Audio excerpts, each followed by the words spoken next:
Hello दोस्तों, तो आज हम बात करने वाले हैं एक्साइज इंस्पेक्टर पोस्ट के बारे में कि वो कितने ग्रेड पे की जॉब है और कितने सैलरी उसमें मिलती है। तो उसकी जो बेसिक सैलरी होती है वो लगभग 45,000 के आसपास होती है। और जो ग्रोस सैलरी होती है वो 86,000 रुपये होती है, जिसमें आपको रेंट के वगैरह और ट्रांसपोर्टेशन और डीए के साथ आपको 86,000 रुपये दिए जाते हैं। आपको जो सैलरी आपके अकाउंट में आती है वो 71,000 रुपये आपको मंथली दिए जाते हैं, 71,000 रुपये। इंक्रीजमेंट 3 से 5,000 रुपये का होता है। और हाइक सैलरी इंक्रीजमेंट यानी प्रमोशन जब होगा तो उसमें थोड़ा ज़्यादा इंक्रीजमेंट होगा आपकी सैलरी में। और जब रिटायरमेंट होंगे आप, तो रिटायरमेंट पे आपको 8 से 10 करोड़ रुपए दिए जाएंगे। ओके, तो ये आपका रिटायरमेंट कॉर्पस है। अब मैं आपको बता देता हूँ सैलरी अच्छी तरह से। इसकी जो सैलरी से 3 कैटेगरी में बांटा गया है। 3 category: X city, Y city and Z city. X city में जैसे दिल्ली, मुंबई बड़े बड़े शहर होते हैं, वाई सिटी में फिर उससे कम, और जे सिटी में उससे कम। बेसिक सैलरी तीनों एक ही जगह, लेकिन जो दिल्ली और मुंबई जैसे बड़े शहरों में जो रेंट होता है, ओके, होम रेंट, वो थोड़ा महंगा होता है। तो इसके जो आवे आपको 12,000 रुपये दिए जाते हैं। या तो आप उस जो मंत्रालय के दिन है, जिस जगह आप काम करें वहाँ हेडक्वार्टर होते हैं, तो उसमें अगर आप रहते हैं तो आपको 12,123 रुपये आपकी सैलरी से काट लिए जाते हैं।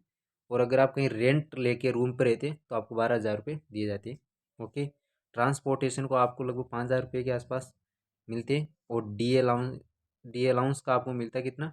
17,000 ऐसे मिलते हैं। तो ग्रोस सैलरी जो आपकी होती है लगभग 80,000 के आसपास बनती है। ओके। इसी प्रकार वाई सिटी में आ गया आपका।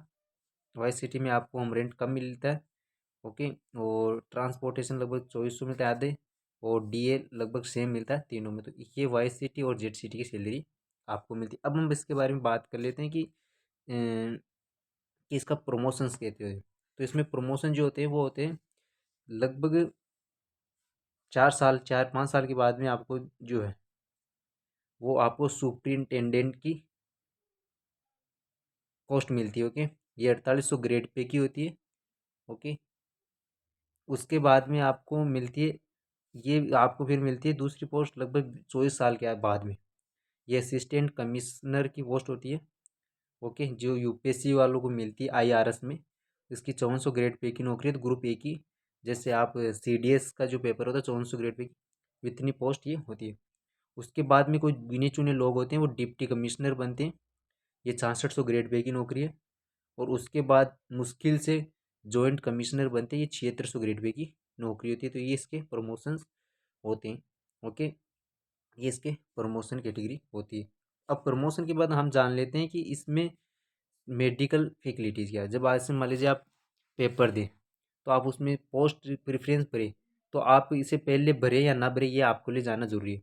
अगर किसी को मेडिकल या फिजिकल में कोई दिक्कत है तो फिर बाद में उसे ये पोस्ट पहली रैंक पे, मतलब पहली कैटेगरी में नहीं बननी चाहिए। नहीं तो आप चाहे ऑल इंडिया रैंक 1 ही हो, आपको पोस्ट नहीं मिलेगी। ओके। फिर आप उस पूरे जैसे 2022 में आपने फॉर्म भरा और आप रिजेक्ट हो गए, तो उसके बाद में आपको कोई सी पोस्ट नहीं मिलेगी सीजीएल 2022 में। तो इसलिए ये मेडिकल का कैटेगरी आपको जरूर ध्यान रखिए। इसमें मेल की 157.5 सेंटीमीटर हाइट होनी चाहिए और 81 सेंटीमीटर चेस्ट होना चाहिए। ओके। मेल को 1600 मीटर आपको दौड़ना है 15 सेकेंड्स में। ओके। 15 मिनट में, सॉरी। आपको 1600 मीटर दौड़ना है 15 मिनट के अंदर। और तीसरी आपको साइकिलिंग करनी है 30 मिनट के अंदर 8 किलोमीटर, आसानी से हो जाएगी। तो फीमेल के लिए 152 सेंटीमीटर आपकी हाइट होनी चाहिए। 48 केजी वजन होना चाहिए। ओके। और 1 किलोमीटर आपको साइकिलिंग करनी, मतलब आप 1 किलोमीटर आपको दौड़ना है 20 मिनट में।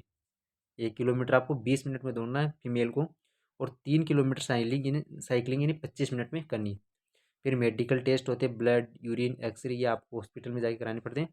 अगर आप इनमें करेक्ट निकलते हैं तो उसके बाद में आप इस पोस्ट के लिए एलिजिबल होते हैं, अन्यथा आप एलिजिबल नहीं होंगे इस पोस्ट के लिए। ओके। यानी मेडिकल की पोस्ट है। अगर आप को मेडिकल में कोई दिक्कत है तो आप मेडिकल से जुड़ी जो भी पोस्ट है उसको बाद में भरें तो अच्छा रहेगा। उसके बाद में हम देखते हैं फैसिलिटीज़ आपको इसमें क्या क्या मिलता है। मेडिकल फैसिलिटी मिलती है आपको। ओके। आपको इसके मतलब आप जहाँ भी इलाज कराते हैं तो उसका आपको रिटर्न दे दिए जाते हैं रुपये। 3 मंथ ट्रेनिंग होती है। जिसमें आपको आपको गन चलाना सिखाते हैं, आपको थोड़ा सा मतलब अकाउंटेंट्स के बारे में सिखाते हैं आपको निकालने के, वो सब कुछ इस ट्रेनिंग में होता है। और आपको LTC एवरी ईयर दिया जाता है, यानी आपको यात्रा के लिए आप फैमिली के साथ जा सकते हैं, या तो 2A AC वाली रेल में, या फ्लाइट अगर सुविधा है तो फ्लाइट को आपको गवर्नमेंट इसका रिफंड आपको देती है।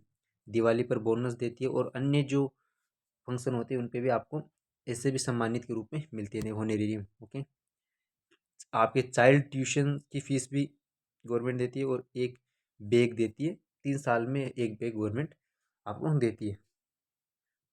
उसके बाद में है वर्क प्रोफाइल। आपका वर्क प्रोफाइल कैसा होगा? डेस्क जॉब या फील्ड जॉब। फील्ड जॉब होती है यानी आपको जा जा के निरीक्षण करना पड़ता है, जैसे कोई विदेश से सामान आया तो उसके बारे में आपको जांच करना, ये फील्ड जॉब होती है। बाकी डेस्क जॉब जो होती है वो होती है आपको ऑफिस में बैठ के काम करना। ओके, और इसमें आपको डेली यूनिफॉर्म पहन जाने की कोई ज़रूरत नहीं होती है। ऑल इंडिया पोस्टिंग होती है, ट्रांसफ़र इसमें होता नहीं। ऐसे मान लीजिए जैसे एक जोन में आपकी ट्रांसफ़र हो गया, एक जोन में आपकी मान लीजिए ज्वाइनिंग लग गई, तो उसी जोन के अंदर आपको उसी उन्हीं शहरों के अंदर घुमाते रहते हैं, लेकिन आपको एक राज्य से दूसरे राज्य में आपका ट्रांसफ़र नहीं होता है।